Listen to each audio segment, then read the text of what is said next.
Hello and welcome back. Hopefully you're able to watch the first two videos. So in this one, just going to kind of, spend a little bit more time ratcheting up the kind of refinement and the detail.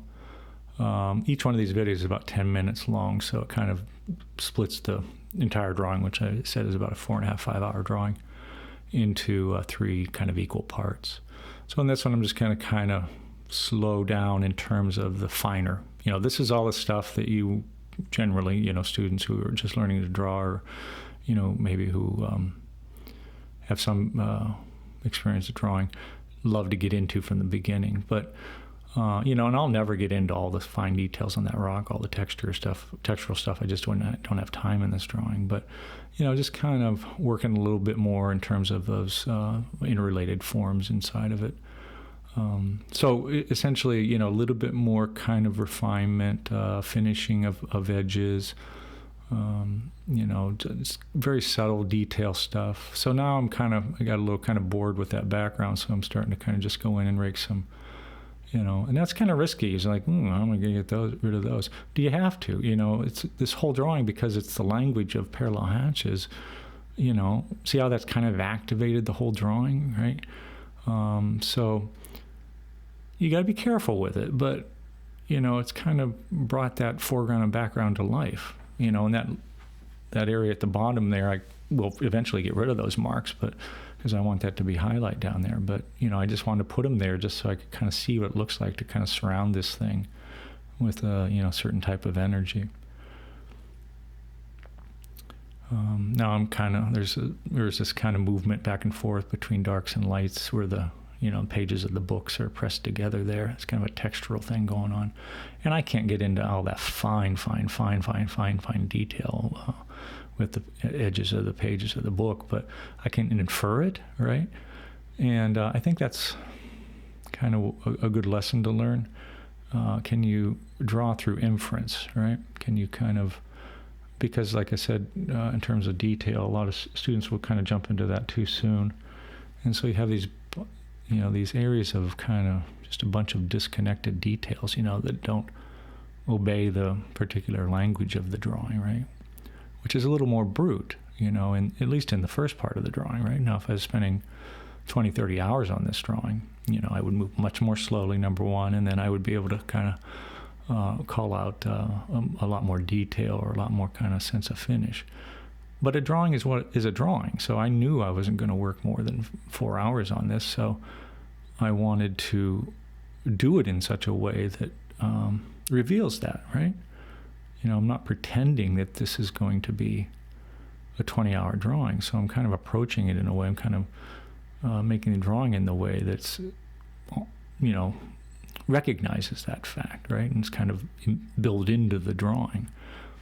This kind of sense of expressive mark making, et cetera, et cetera. If I was doing a really refined, extended drawing, I wouldn't put those large parallel hatches in, right? I'd probably take a little different approach anyways. I'd do the scribble technique, which I mentioned we would talk about later on in subsequent projects. So, each drawing has its own set of rules, right? And rules are great, by the way. There's no artwork that's ever been done that the artist didn't understand the constricts of that particular form of expression. So you need to have rules in a work of art. It's boundaries. It makes sense, right? And, talk to any artist, any writer, any musician, they'll tell you that right off the bat, that gives them a sense of freedom. It's kind of this paradox in a certain way, where you set boundaries for yourself. All of a sudden, you're free to kind of make something special, which leads me back again to that idea of kind of visual measurement and angle approximation. Very important. Probably, I'm pretty good at doing this, but probably there's in terms of visual measurement in this drawing, relating one thing to another, you probably have 100 different relationships you can establish, and then you got to do them 2 or 3 times over if you're not comfortable doing visual measurement, so you make sure you get it right. So the length of one of the book versus its width, that might be a visual measurement. Again, when you do the visual measurement, don't tip the pencil away from you. Keep it parallel to your body.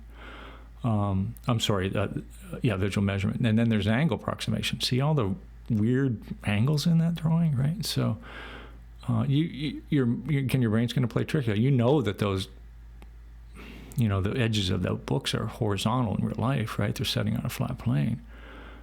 But on the drawing, the right edge of that small book on the top, it's pretty vertical, right? So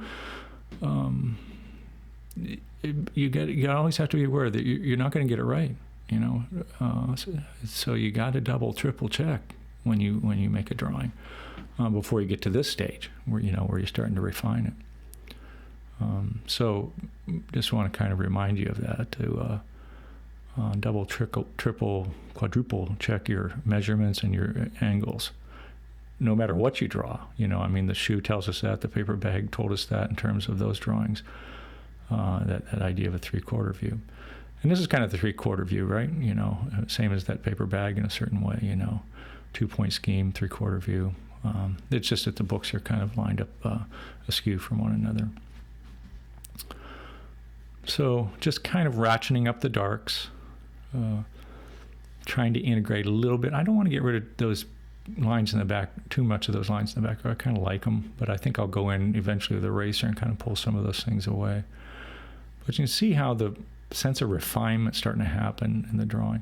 The other thing is that don't be upset about this. You're going to find areas that are, particularly when you have that ruler in the paper, that are just not going to cooperate. And you can't totally erase an area away, or there's a little flaw there, or a bit of eraser gets caught up and ground into the paper. Those little things happen. So you can kind of see, though, this drawing, if you look closely at it, that in the video, I think it still shows up in the video, the kind of textural nature of it.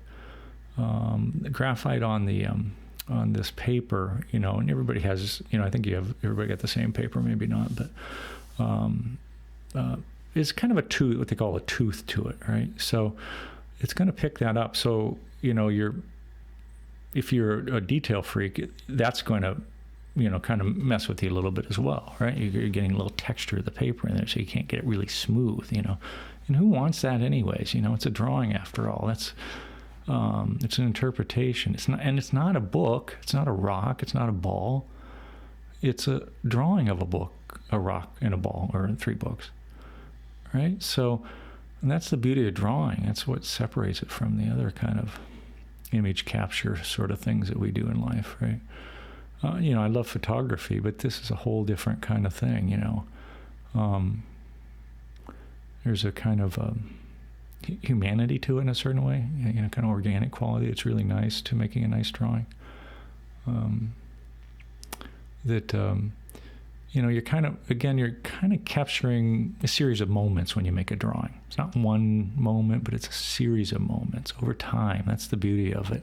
And there's amalgamate, they kind of accumulate, and you end up with this, special object, the art object, right? This special thing that has captured the energies that you went through in the creation of it.